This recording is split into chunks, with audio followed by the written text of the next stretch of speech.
Well, lighting technology really encompasses everything, not only the parts that we use to create light, but also the components that actually make it work.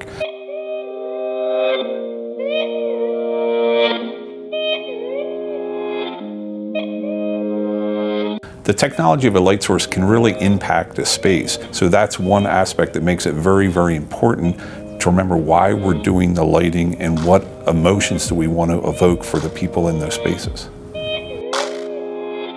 We really want comfortable illumination for the people, and having said that, this technology allows us to really focus the light so we can really be precise where we put it. So kind of our best designs are when you might not even notice the light fixture becomes part of the street furniture, and it provides a sense of safety and a sense of community for the people within the space.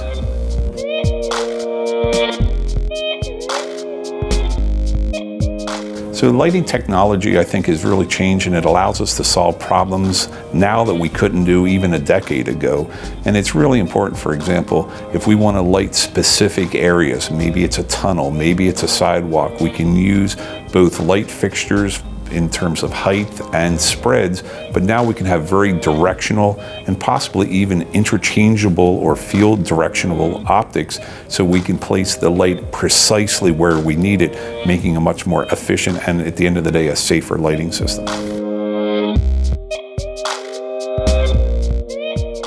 The other thing that's really impacting is the ability to actually dim lights down or reduce the output when there's less people in the spaces. So you can imagine if no one's in a park, the lights maybe never go off, but they go to a low level.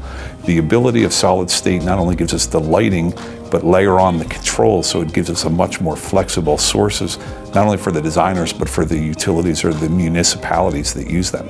We are doing things totally different than we would have done them 20 years ago, and I think that's what really makes it challenging but also rewarding when it comes out.